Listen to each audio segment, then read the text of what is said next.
Alrighty everyone, welcome back. Today is the day the Dial of Destiny is now officially out in theaters. The reviews are pouring in, and we've got a lot of mixed responses so far. As I discussed in the last video, if you guys want to go ahead and check that out, the Rotten Tomatoes score for the audience side at least is sticking around 88 to 89% so far, with only 500 reviews, give or take. So we're gonna keep on tracking that as the days roll by, so stick with us. But what's interesting about the Dial of Destiny right now is that we have a lot of cast members out there like Mads Mikkelsen, Harrison Ford, Phoebe Waller-Bridge, and how they are revealing more secrets about what happened behind closed doors with the production of this film.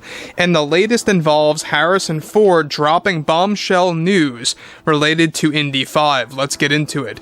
This is Mike Zero. Subscribe if you're new and like this video to see future updates. I'm also on Twitter at Mike01. I thank you also very much for the great and kind support. And let's get right into the subject. Now, we know that there's a lot of things going on with Indy 5 right now. We know that there's a lot of things happening between Kathleen Kennedy and Steven Spielberg, and as well as James Mangold, and how he is stepping away from any sequel talks of Indy 5, and Kathleen Kennedy's trying to embrace that, of continuing the stories of Helena and Teddy, similar to how the stories of Rey are continuing with that Rey film. It's the same exact thing that applies here. Now, what's interesting, though, is exactly what Harrison Ford had to say that I believe is going to make fans open up their eyes and realize why Indy 5 is how it is, and exactly why Kathleen Kennedy has a specific agenda with this film. And there's more truths to why we have characters like Teddy thrown in there, as well as Helena. Let's get into this. Now, right now with Indy 5 in theaters, Harrison Ford has been talking more about the film and offering new truths about what happened behind the scenes.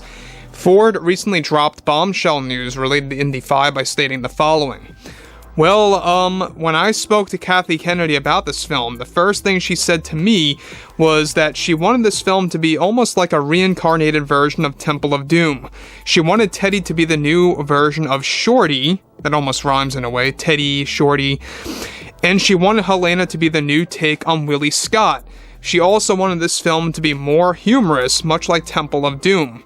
Which, what she told me was that she wanted Dial of Destiny to essentially be the perfected version of Temple of Doom, since she thought it was the worst of the three and the most highly criticized film for several reasons.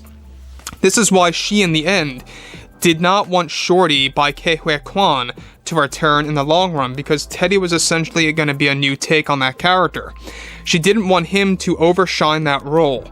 Kathy always felt that Temple of Doom needed great improvement and that she was never happy with that film. So Dial was her way of perfecting all of this. We had multiple endings that we were going back and forth with, and we were supposed to have tons of cameos toward the tail end of this movie. So guys, let me stop here quick about what Ford is saying before I get to more stuff that he talks about, okay? So, according to Ford, Kathleen Kennedy's take on Teddy was to make him the new Shorty. And am I really all that surprised, guys? Because I'm not. Because, look, she did the same exact thing with The Force Awakens, how that was practically a cut and paste of A New Hope, essentially. She's kind of doing the same thing here with the Dial of Destiny. Have you guys come to realize that we have a 3-character dynamic as well with the Dial of Destiny, much like how we got with the Temple of Doom, where you have 3 characters going on an adventure? The same exact thing applies to Temple of Doom, one of which is a child or a kid. In this case, it's more around the lines of a teenager, I guess, but yeah, that's basically Kathleen Kennedy's take, is that Teddy is the reincarnated version, story-wise, of Shorty. And Helena is, you know, the new version of Willie. Not saying that Helena is a romantic figure of Indiana Jones per se, but yeah, you know, that's basically what it is. And look, at the end of the day, we know that Kathy was never happy with Temple of Doom. She always considered it the worst film of the franchise, even worse than Crystal Skull, which I find to be quite mind-boggling. I find it to be reversed. I find Crystal Skull to be the worst of all 4. And when you look at this one in particular, right? when you look at Dial of Destiny, it almost is on a very interesting level of Crystal Skull. You know, Crystal Skull deals with aliens, this one deals with time travel, so it kind of just takes away from the simplicity and the fun, I believe, of the original 3 movies, where it didn't have to go too crazy with things, right? You know, the original 3 I felt were fantastic. You know, you got the Ark, you got the Holy Grail, you've got the stones. It's simple, you know, it's simple relics and it's fun. But when you're dealing with aliens and when you're dealing with time travel, it just gets a little too, I don't know, a little too crazy for me and for my taste. So moving back into what Ford has to say, all right? He goes on to elaborate further. Some of it had to do with time travel for some of the endings, and some of it did not, and how that contributed to more cameos for the previous films. She only wanted to focus on one cameo in this film in the long run, which I will not give away, obviously. But, yeah, it was a tough production, but I'm glad it's all over now. And how the new generation will take up new stories for characters like Helena and Teddy, that's Kathy's vision, so yeah. Just know. So that's how that goes. So, again, Ford is putting it out there that sequels are still on the table, or a sequel is. Kathleen Kennedy is doubling down on that as much as she's doubling down with this Rey Star Wars movie. I mean, that's basically her baby, guys. Let's be honest. Rey Skywalker is Kathleen Kennedy's baby. She wants to see that alive and well by 2026. And yes, guys, it has been delayed from December of 25 until May of 26.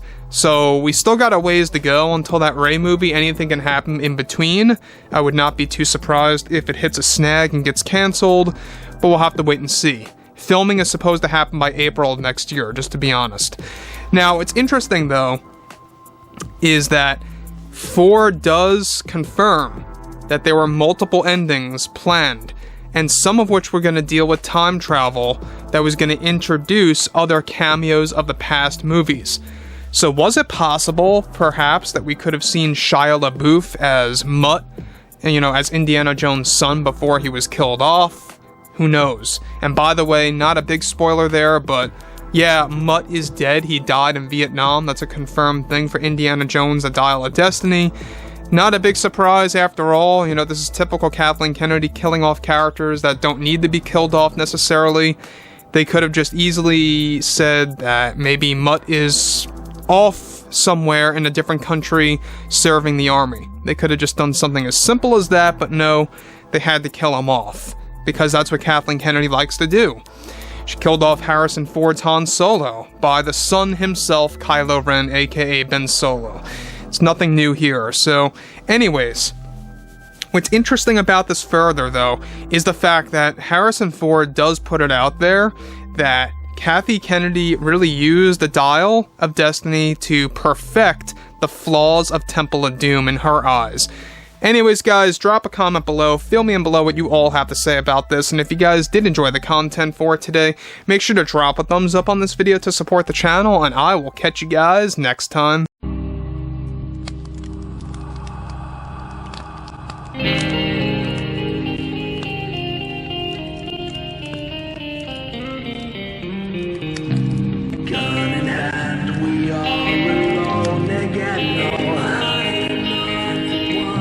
From night to moon, we hear them moans again. No.